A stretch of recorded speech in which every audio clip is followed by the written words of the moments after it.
This park has played an instrumental role in a lot of ways people wouldn't normally think about. When I was growing up, Houston was a segregated society. I drank out of colored water fountains and went to colored restrooms. But the one thing that I was able to do was come to Hermann Park and play with kids of all shades, colors, backgrounds, religions, and we just played together. We all were on the rocket slide together. We all fed the ducks. Well, we didn't feed, we watched other people feed them. We all watched them try to get clean in a muddy pool of water that, thank goodness, we fixed. So this park gave people an opportunity to be in the same space in this great city and learn how to get along. How important has the Houston community been to the overall park improvements and the Conservancy's success? Gosh, we wouldn't be, from where I just described, the muddy reflection, well, it wasn't a reflection pond, it was a mud pond, and all of the improvements that we've made in this park would not have happened without the input from the community, the contributions, the time, the volunteer hours that they've spent, all of the organizations that went out and weeded and pulled, fixed flower beds and the trails, and just folks who were committed to cutting grass before, when we were in a budget crisis, and watching Marvin Taylor come out here with his weed eater and cut the grass around the trails. It's just been all hands on deck. Let's all get this done, and this is the result of it. How have the improvements undertaken by the Conservancy changed the lives of residents and park visitors? Oh my goodness, this park offers so much more.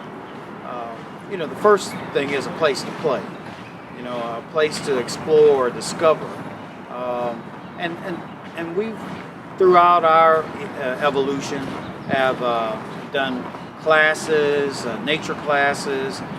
Once we've developed the garden, we've got people going in and out and seeing what unfortunately we're losing in the urban core, and that is nature. And it's here, and we make a point to highlight that and give people an opportunity to have a hands-on experience. Not even to talk about the zoo and the museums that are a part of our Hermann Park family. It's just a place where you go to experience life. Next up is, how have Houstonians been at the center of Hermann Park's future improvement plans? Well, the great thing is our board has been determined to get input from as many people who will show up. I mean, we have town hall meetings, charrettes. We go through every effort to meet our neighbors, call in people, because surprisingly, when we've done surveys of people out in the park, they don't just come from walking distance around this park. They come from across town, and in many instances, other little towns around Houston. And because of the medical center and the unfortunate necessity for people to have family members or friends in the medical center, this gives them respite. It's an opportunity to see something, get release from the stress of that activity. So it's a gathering place for people from all over. And what excites you most about the future of Hermann Park?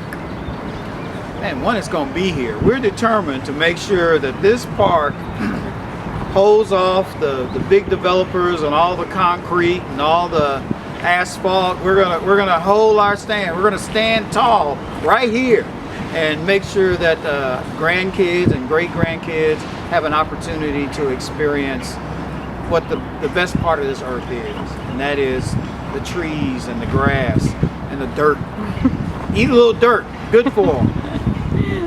Great. Talk just a little, Keith, about the early days and how this group came to being and what that was like. Was it a big government dictate? Well, I tell you, this is a real example of how something can grow organically. People who just use a trail to walk, and I mentioned Marvin Taylor earlier, would stake out down at the end of this trail and just speak to people and have conversations and give tips on running, jogging, walking. And then folks who were living in the ward towers and other places around in Third Ward all discovered that this was an important place for them, and that we needed to do something, because at the time the city budget didn't allow for expenditures for upkeep in the park.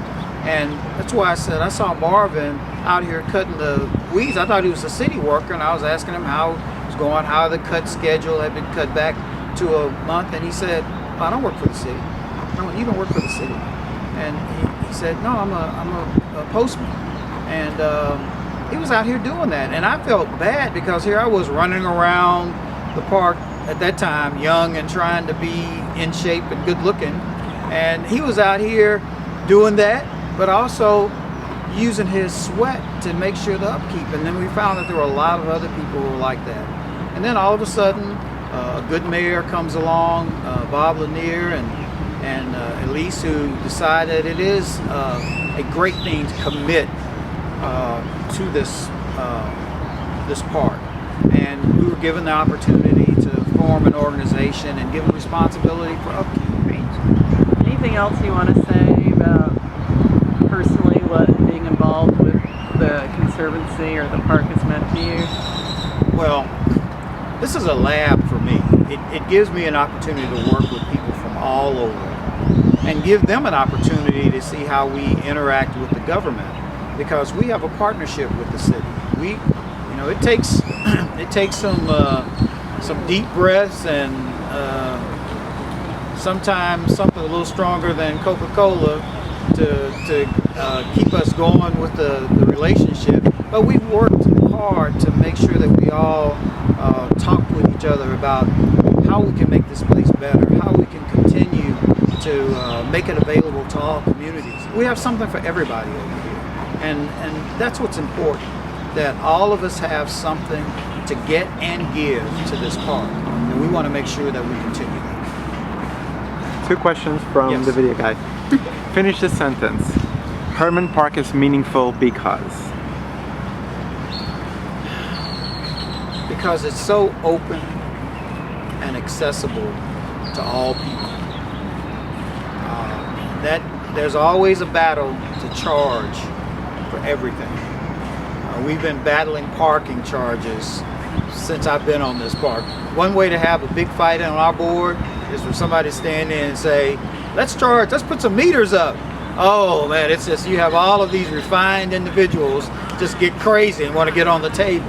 I mean, it is a real commitment to make sure that everybody in this city has an opportunity to come and enjoy. We have families who can't go to a ball game anymore. They're priced out. Football, baseball, all the things that folks normally did. Here, they can come in and stake out a space and now fly kites during our kite festival. Just enjoy different activities that they may not have been exposed to. In one word, describe the spirit of this space. It's exhilarating. It is. You can't be here without feeling uplifted. In fact, I feel better this morning. I mean, I've had some issues, and then just coming out here, I feel better. I think I can go through Texan Day and survive. So it's just great.